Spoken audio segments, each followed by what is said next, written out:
Un cordial Señor. Proseguimos el comentario del Catecismo de nuestra Madre la Iglesia. Punto 1175 dice así: la liturgia de las horas está llamada a ser la oración de todo el pueblo de Dios. En ella Cristo mismo sigue ejerciendo su función sacerdotal a través de su Iglesia. Cada uno participa en ella según su lugar propio en la Iglesia y las circunstancias de su vida. Los sacerdotes, en cuanto entregados al ministerio pastoral, porque son llamados a permanecer asiduos en la oración y el servicio de la palabra. Los religiosos y religiosas por el carisma de su vida consagrada, todos los fieles según sus posibilidades. Los pastores de almas deben procurar que las horas principales, sobre todo las vísperas, los domingos y fiestas solemnes, se celebren en la Iglesia comunitariamente. Se recomienda que también los laicos recen el oficio divino, bien con los sacerdotes o reunidos entre sí, e incluso solos.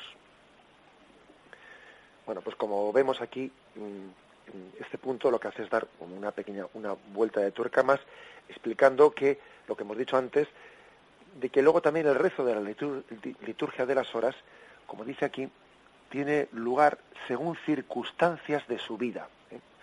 Por ejemplo, pues los monjes hacen girar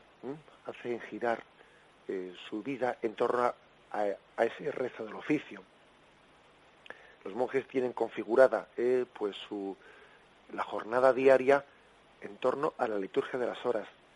Incluso podemos decir que esas horas, hora tercia, hora sexta, hora nona, etcétera, etcétera, ¿no?, son casi como la campanilla, ¿no?, que marca el ritmo de las horas.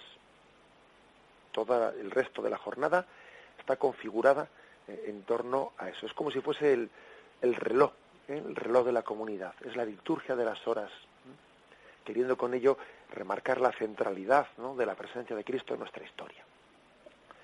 Sin embargo, pues los religiosos de vida activa, y mucho más todavía, ¿no?, los sacerdotes diocesanos, bueno, pues como dice aquí, según circunstancias de vida, etcétera, pues bueno, pues adaptamos ese rezo pues a unas circunstancias también pastorales, de manera que un sacerdote pues no suele tener, puede que tenga en alguna ocasión, ¿no?, pero vamos, no suele tener unas horas tan fijas para el rezo de la liturgia de las horas, sino que lo adapta a sus circunstancias, a ver cómo puede hacerlo, etcétera. Bueno, pues igual aquí tiene que interrumpir esto. El Santo Padre, claro, imaginaros, pues por ejemplo, un sacerdote, ¿no?, o como el Papa, como es el caso del Papa, que tiene una jornada en la que tiene el calendario absolutamente lleno, ¿no?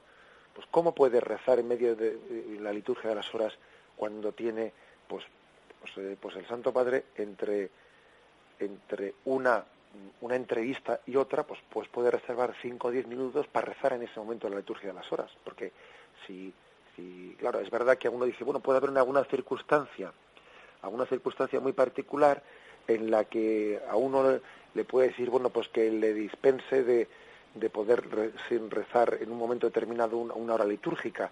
Sí, es verdad, pero lo malo es que hagamos de la circunstancia especial casi una norma, ¿no?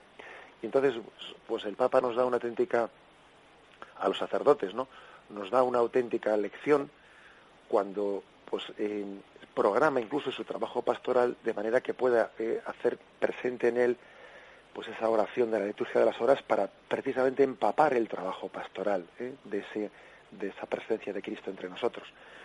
Pero bien, como dice este punto del catecismo, hay una necesaria adaptación según vocaciones distintas de la liturgia de las horas.